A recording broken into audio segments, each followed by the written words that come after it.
Good morning, folks. An X2.28 solar flare has happened on the sun just yesterday from active region 3229, and we are looking at it right now.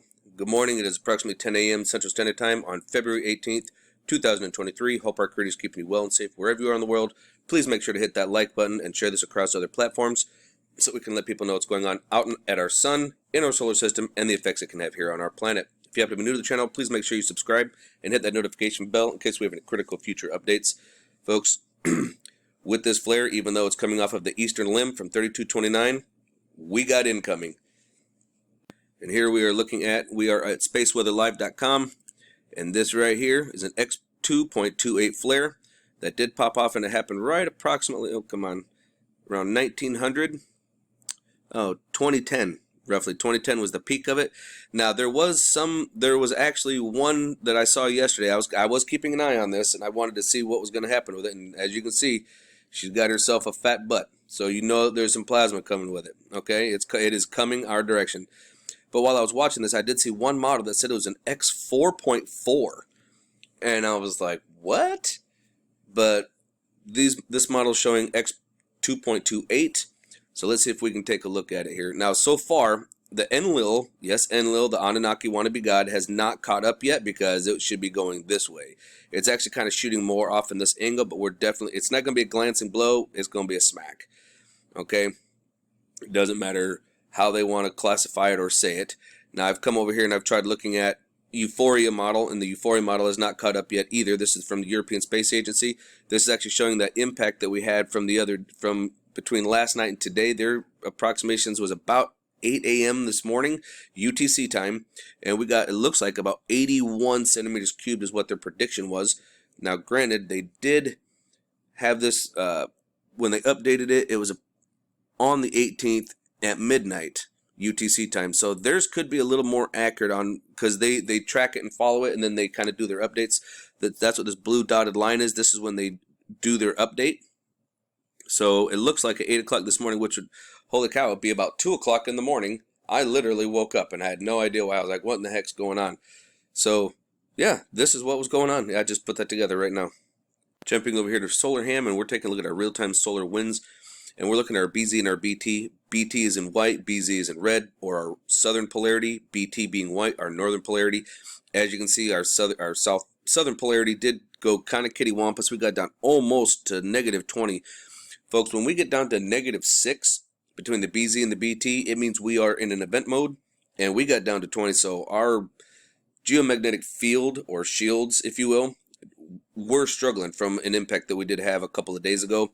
As you can see, the density came up. We got about 32 to 33 centimeters cubed, and then it kind of settled right back down again. Now, typically what happens is from solar winds or coronal mass ejection, the speed actually starts off kind of low. You'll get the impact, you'll get the plasma, and then behind it is the wind, and then the wind will catch up, but behind it.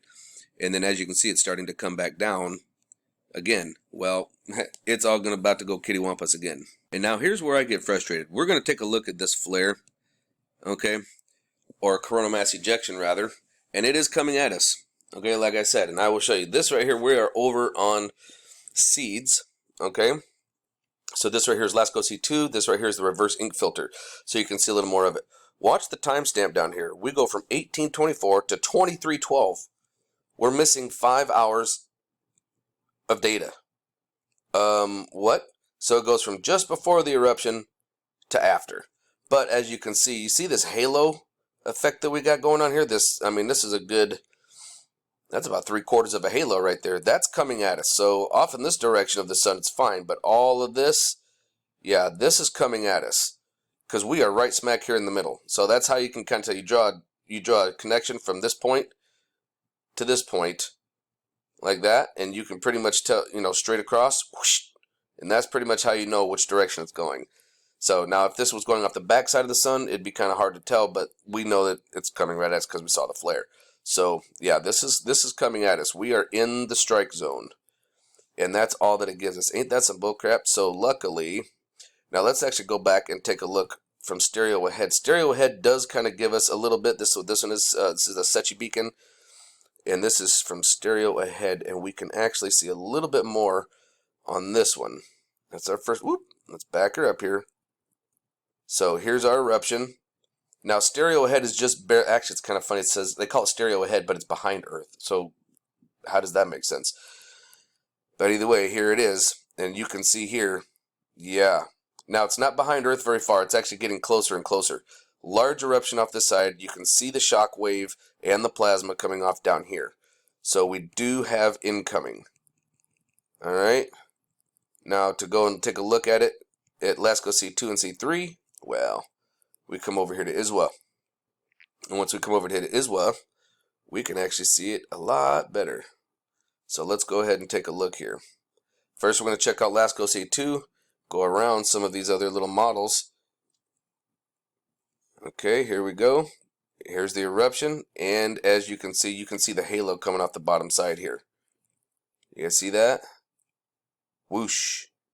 That is all, that's a lot of energy, and that's coming at us. I do find it quite interesting, though, to see this, though, like perfectly round right here. Something's perfectly round there. Not sure what, but, ooh, I wonder what that thing is. That's interesting. You guys think that's a UFO? A spaceship of some sort? Now, this right here is a planet. Okay, it's slowly been going across. Oh, look, there's another flare. Looks like it went off the back. So that one went off the back side. Oh, look at that. Borg cube. You guys see it? Borg cube right here. Look at it. See the Borg cube and how he's bending the light? Like that? So if you look, this side moves and this side stands still. What are they trying to hide? What happened over here? I don't know, folks. You tell me. In fact, actually, if you want, we can actually go take a look at the planets and see exactly what planet that is. I can show that one to you. But here we're going to look at Lasco C3, where it does show up quite nicely. And right here, look at this. I'm starting off. This is intentional. You can see this little trail behind of his little fla-la-la-la. This was some form of a spacecraft, and that's his propulsion trail. Because, I mean, it was from 1742. He wasn't there. 12 minutes later, he's there. 12 minutes later, he's gone. So that was not a comet or a meteor or an asteroid, because I've shown those multiple times here on Lasco C2 and C3. You can see them literally slowly coming over, and it takes them a long time to get up to that point. So it was not one of those items. Now, as we get closer to our eruption, here's our eruption, and you can see the halo very nicely down here and all over here. Now, the majority of it is going towards stereo head, because stereo, if we're facing Earth, stereo head's more kind of off in this direction, and stereo behind is in this direction, like I said, which is weird because stereo head should be over here, not over here. It seems kind of backwards, but it is there. And there's our other eruption off the bottom side, and as you can see here, that's the same guy as what we're looking at right here on Lasco C2, and that is a planet. We can go and see what planet that is here in just a moment. Oh, look. Vroom. There's another one. Yeah, they're kind of... Oh, look. There's another one. Boom. And another one. Holy cow, they're all over, folks. Oh, look. There's another one. Man, they're busy as heck out there. There's so many of them today. Holy cow. Actually, I saw one that kind of looked like a bird a little bit ago. I was like, oh, I should show that to you guys, but I don't even think I need to. There's so many other ones out there. It's insane. I mean, what do you do? Oh, there's another one. They're everywhere. Oh, no. Quick look at planets today. You can see that right here is the Earth, and here's our moon, and here's the sun. Now, you remember that little planet that we saw that looked like it was off to the right side? That was Mercury. Right here. Now, to double verify this, let's check another site just to make sure. All right. All right. Now, we are here at Solar System Scope. And here we are looking at the Earth right here. Let me bring us in just a little bit. Whoa, a little too far. There we go. Alright, now as you can see, here's the Earth, and we got our moon, the sun, and off to the right, we got Mercury. Alright, if you guys don't have this app, I definitely recommend saving this and coming over, taking a look at it. There are so many cool things you can do with this app. I mean, you can look at, there's Voyager 2. You can put on all the different names of the constellations. You can see the asteroid belt. Here's, oh, look at this. Here's Enki. Wait a minute. Enki, as in the Anunnaki god? What? Look at this big old comet called Enki, spelled differently, but Enki nonetheless. And you can zoom way out, you can zoom way in, you can see the sun surface, you can see the Earth, you can see all the planets. This is a very cool channel. It's just solarsystemscope.com. I say channel, but website. It's very neat. And then you've got your outer meteoroid, what do you call it? Asteroid belt out here, and then we got the one here. So yeah, this is really cool, folks. Now let's take a look over here on ISWA through the Solar Dynamic Observatory. Right here, we're looking at 94 angstroms of light, and we are looking right here in this region, 3229.